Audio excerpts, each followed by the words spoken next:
Hi, I'm Alfie Townsend, and I am very excited to share what we're about to do.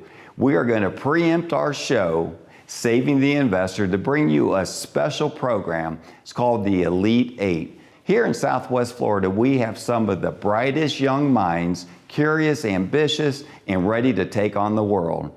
That's why the Elite 8 is here. 8 successful leaders from our community sharing wisdom, experience, and real-world advice to help inspire the next generation.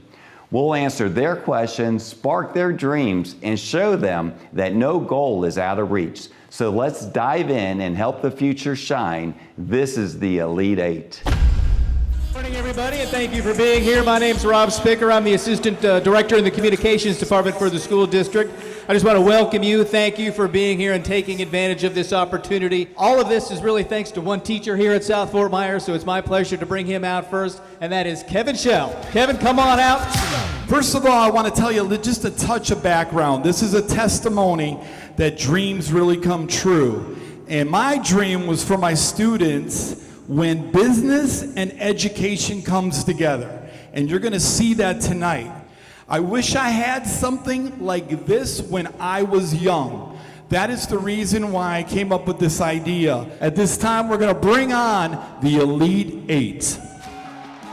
A former teacher, an assistant principal, a principal, and even a district leader. She has served the school district of Lee County for more than 30 years. Now she's Lee County's first elected school district superintendent in over 50 years, working every day to improve the school system. Introducing Dr. Denise Carlin.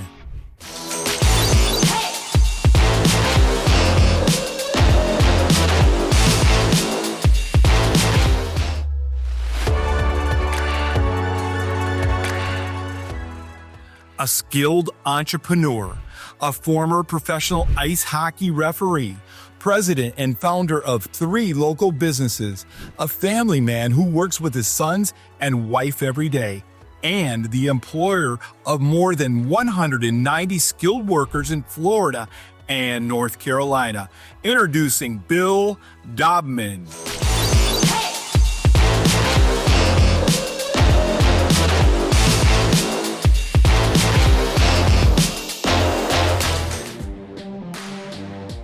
An expert engineer, the driving force behind countless successful projects, a champion for education, healthcare, and industry excellence, and chairman of the board for B&I Contractors, one of the largest commercial, mechanical, electrical, and plumbing contracting firms in Southwest Florida.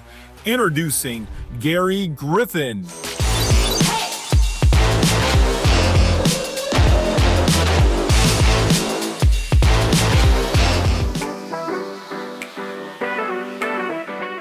A Lifetime Achievement winner in PR and business, an Advertising Hall of Fame honoree, an internationally acclaimed award winner, and a champion of innovation and local business. After founding her home-based business 33 years ago, this Elite 8 leader turned priority marketing into one of the largest full-service marketing companies in the state. Introducing Teri Hansen.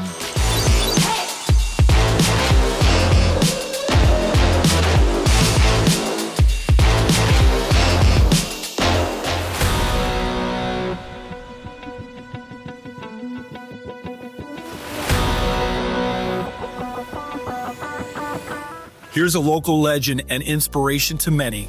This Elite 8 leader is blazing a trail in the fire department. After achieving his dream to become the division chief of training, a few years later, he made history as the first black man to be appointed as the Fort Myers fire chief. Today, he's all about inspiring others to find their inner fire.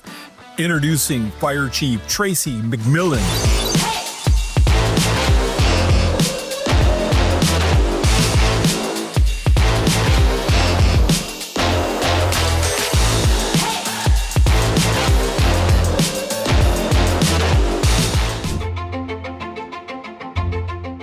A true hometown hero, a champion for this community, a leader in and out of the courtroom, a mentor, and a proud sponsor of youth sports programs, including Dunbar High School. From partnering with nonprofits and supporting local students, here's someone whose legacy is built on a continuous circle of giving back more than he's received. Introducing attorney Joe North.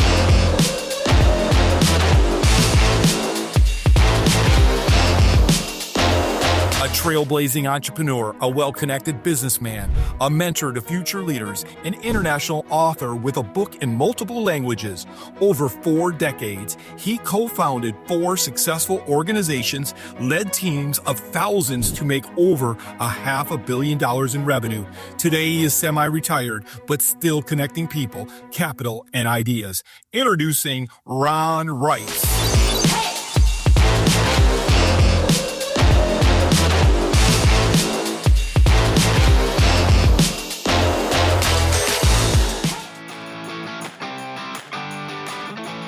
An accomplished author of 2 books, a well-known TV and radio show host, a sought-after public speaker, a certified financial planner professional, and the founder and CEO of the Advantage Retirement Group. His expertise has helped countless individuals secure their financial futures. He is also dedicated to mentoring emerging leaders. Introducing Alfie Townsend.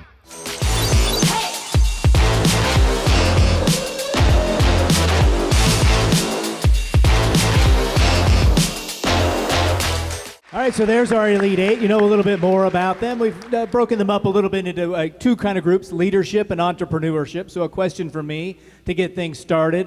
First about leadership. And Dr. Carlin, the first question is for you. Your product is people as an educator. So I'm wondering just how does that influence your leadership style? Yeah, thanks for the question, Rob. And everything we do is about people. Remember what I said about why did I run to become superintendent? It's about you. It's about you as people. I care about this community, the people in it, and that starts with you. You are our future. So how does it influence my daily work? Any organization is going to be only as successful as the people that work in it. I'm a huge believer in that. And so what does that require? As the leader, you need to invest in people. That's what I've spent 32 years in education doing, not just in my classroom when I was a teacher, putting my whole heart and soul into the work, but also as a leader. When I became an assistant principal, a principal, worked my way up to chief of staff, which was the number 2 position in this district. It was always about investing in people. How can you help them grow? How can you help them do their job better? How can you remove barriers for them? Chief McMillan, you lead a department, men and women, who really their job is to put their lives on the line and maybe make that ultimate sacrifice. So how do you lead and motivate them with that kind of being the underlying premise of what they're supposed to do? So the way that I lead is through authenticity, being my true self. I'm Tracy. That's who I am. So in every environment that I go into, whether it's talking to the mayor, the city council, my firefighters, you all, I'm gonna be Tracy. That's the only way I can be. And so the way I lead is just by being authentic each and every day, being myself, whether it be laughter, whether it be high fives, whether it be hugs, and then also making sure we have a clear-cut vision of communication. And that's one of the things that if I can impress upon you all as leaders, is the key to good leadership is good communication. If you're able to take the vision and the mission of what you're trying to get accomplished, and you can communicate that to somebody and they understand it and they can receive it and know what they're doing, they will be engaged, they'll be empowered, and they'll be able to make it happen. Gary, the next question is for you on leadership. You're in the construction industry. It has grown tremendously. Southwest Florida has in your time here, all of our times here. So how's the leadership challenge of being poised to always be sort of one step ahead? I tell people our core values have to inform every decision we make every day when we're representing our company. And our core values are quality, integrity, teamwork, and safety. And so you may have core values, you may not have thought about it. They don't have to be what I just told you. But if you want to be successful and bring a group of people together to achieve great things, you have to have a common culture, and you have to talk about it all the time and remind people of how important it is. And that's really been the beginning of our growth trip. The second part is real different, but it's important. I think culture is the most important piece. But the second thing is you have to be willing to invest. You can't very often grow if you're not willing to invest in your company, whether it's time, whether it's dollars, whether it's people and training. These are all things that will enable growth. All right, thank you, Gary. Now we're going to ask our entrepreneurs here about their work experience or maybe some advice and some wisdom that they have. So, Bill, the first question is to you, and it's really about how do you know you're hiring the right people to work for you? I mean, if you're going to grow the business, you've got to bring people in. So how do you bring the right people in? That's really a tough one because during interview process, you really don't get to know the person that well. But we try and hire on attitude. It's really not about experience. And I know a lot of you are going to be putting out resumes and they want to look at your experience. But to me, it's more important to have an attitude because we've done what Gary said. We've invested in training. We will train you if you want to learn. But if you have the right attitude, you can show the management that you can grow in that business. And we want you part of our team. And then just work on the culture. I couldn't emphasize that enough, Gary. Culture is the key to keep everybody together and moving in the same direction. Teri, let's go to you.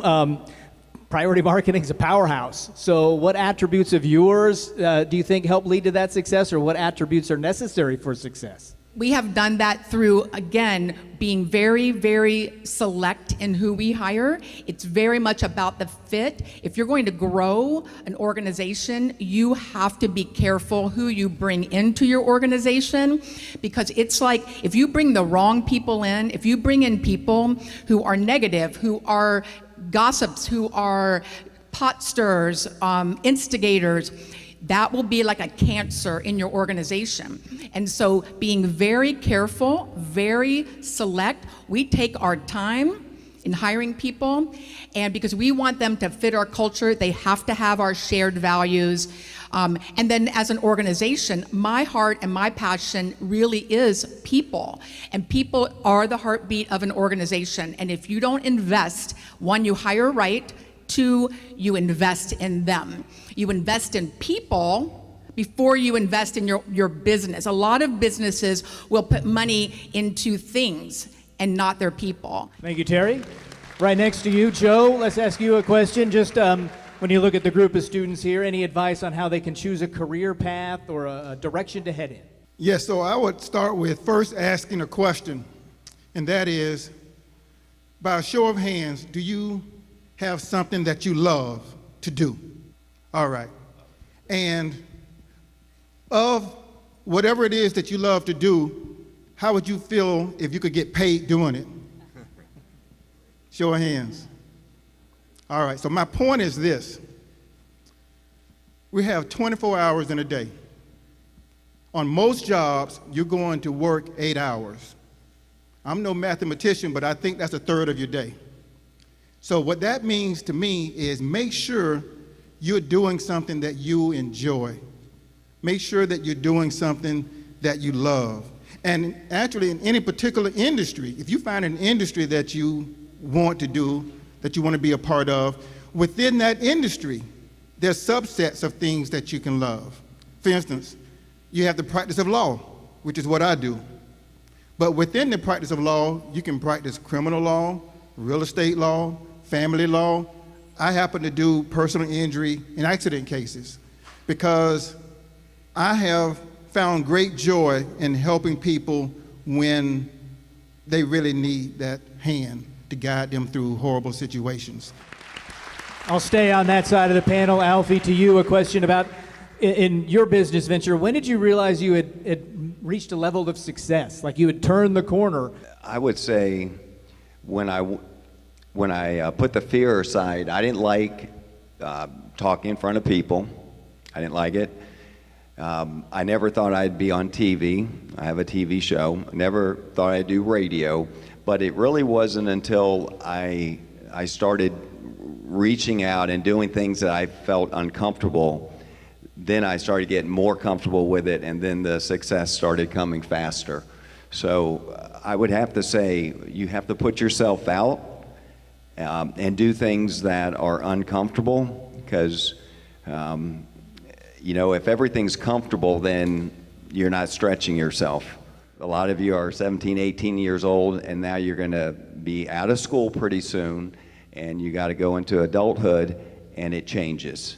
Things change, and it's not going to be as good as you think it is, and it's going to be, you just can't get yourself in a rut. You just got to tell yourself that this is just the start. I'm building blocks to get to where I want to be, so don't get discouraged. All right, good advice. One last question. This one's for you, Ron. Saw on your LinkedIn that you got your PhD from the School of Hard Knocks. No doubt about that. So what do you think the skills are that are necessary to reach the career goals you set or that this group might set for themselves? Ladies and gentlemen, if you don't like to read, quit and start reading. A well-read person is a wealthy person. If you cannot write in logical sentences, all right, learn, practice, do. The person who has the ability to write and the ability to read is going to be ahead of those who do not. Whatever you think you know today will not mean a can of beans 15 years from now.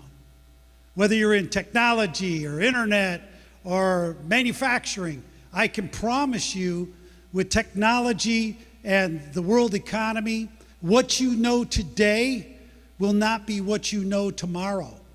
So the ability to learn new things, AKA reading, writing, audiobooks, libraries, continuing education, you must never stop learning. It is the key to your success regardless of industry.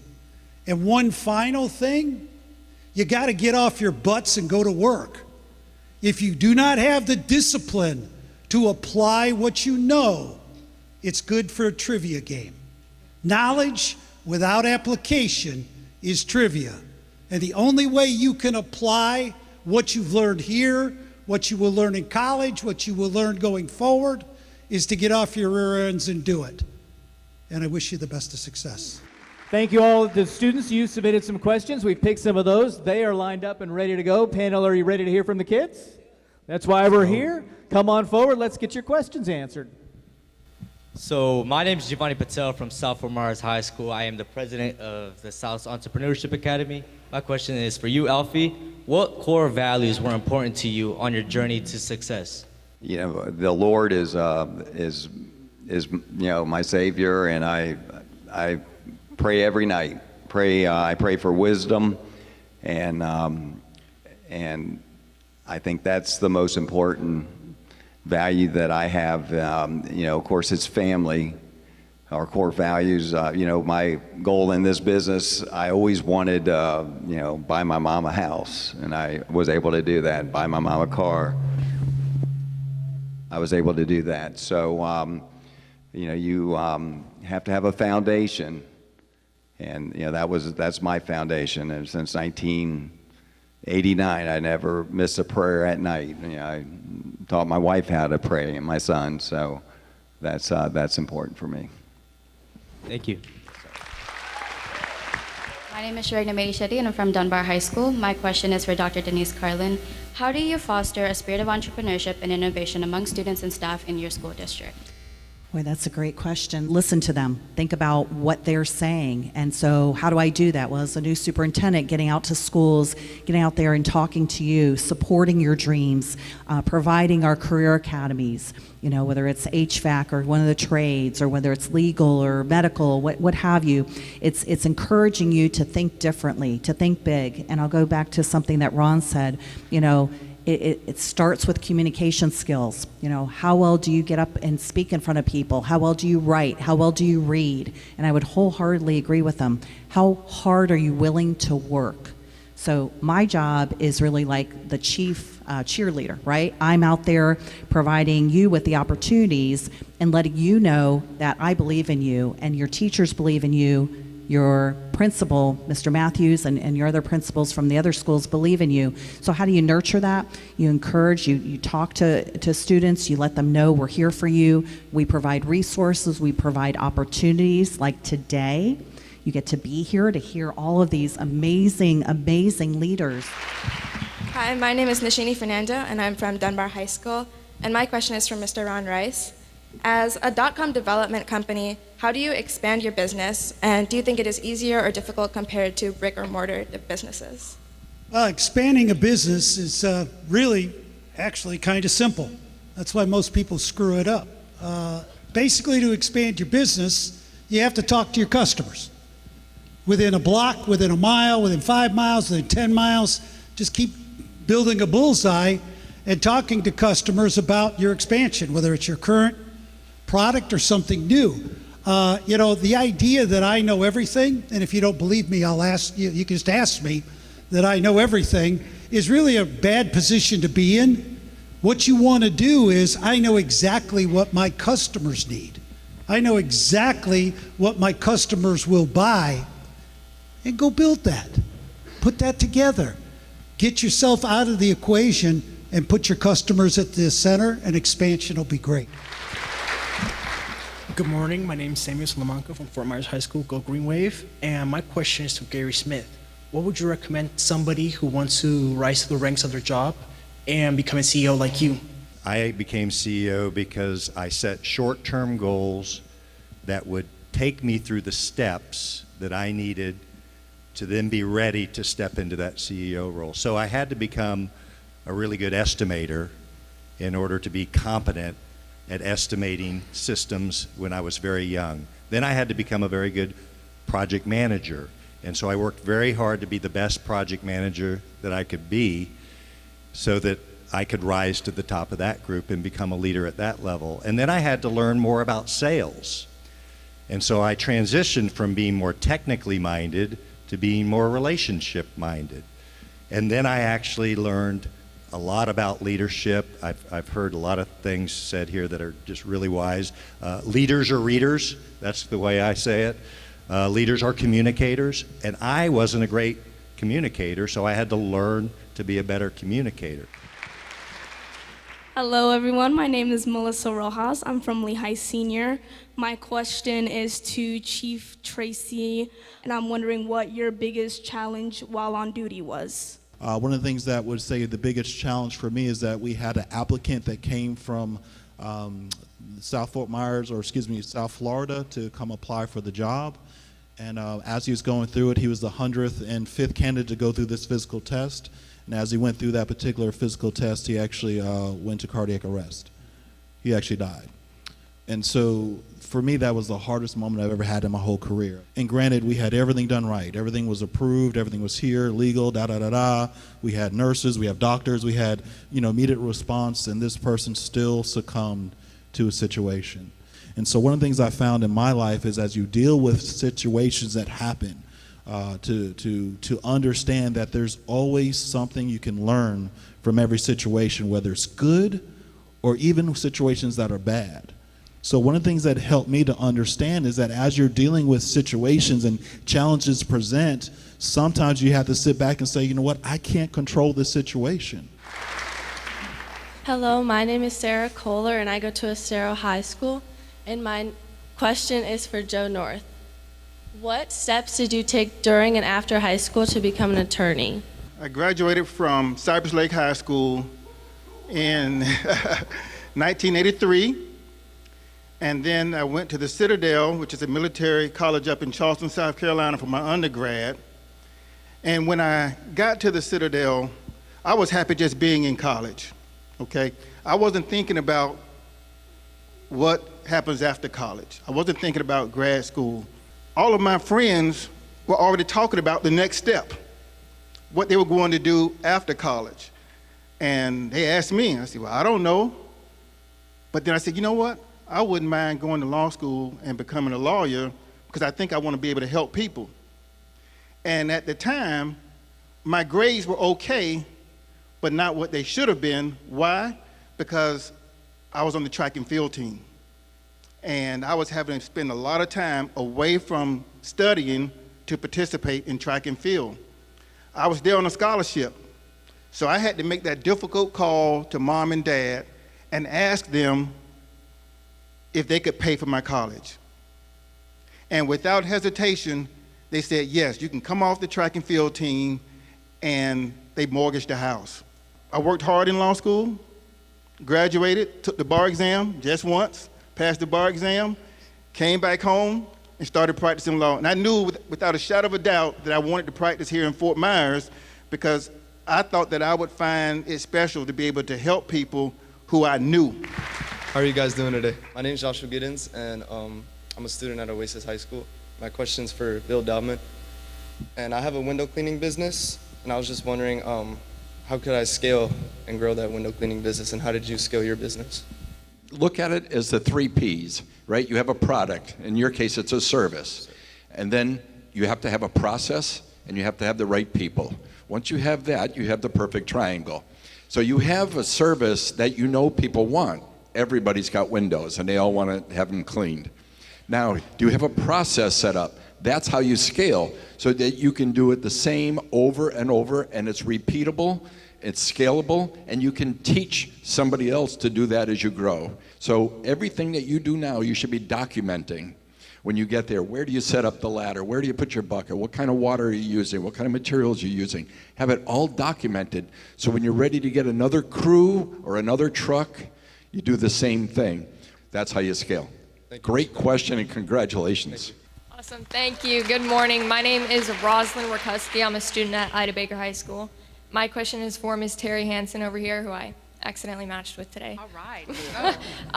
In your opinion, what is the future direction of marketing, especially with the growing influence of AI and social media? We're in this era right now from a marketing standpoint where you have to really understand every opportunity available to you from a marketing perspective and understand what your business is and who you're trying to reach, because you've got to cater to a lot of different and use a lot of different channels. As far as social media and the influence of AI, I would just say individuals need to be very cautious. When from a marketing perspective, we see people and we see businesses, and we can actually look at websites, we can look at businesses, their blogs that they're writing. We literally have a tool that we can see that was not written, that was AI written. And that is a huge mistake to totally rely on AI. You can use AI in marketing for idea generation, for getting something started, but it's not something to be totally relied on or think that it's going to replace the hard work of writing and doing custom writing or custom generation. How about that round of applause for our Elite Eight? Great job. Thank you to all. Today, the Elite Eight set out to inspire, but in the end, we were the ones inspired by the bright ideas and the big dreams and the fearless ambition of these young minds. If you're a successful leader and would like to pay it forward, we'd love to hear from you. Text the word ELITE to the number on your screen. Thank you all for joining us today. Until next time, keep asking, keep dreaming, and keep reaching for greatness. You have a club for every scenario, a driver for the long holes, wedges to get you over the hazards, and a putter when you need a touch of finesse. And you need plenty of these too. What about your retirement? Will you have enough to play the back nine? Find out today. Schedule your complimentary retirement income plan review with Alfie Townsend, Southwest Florida's certified financial planner. Call 239-747-1080.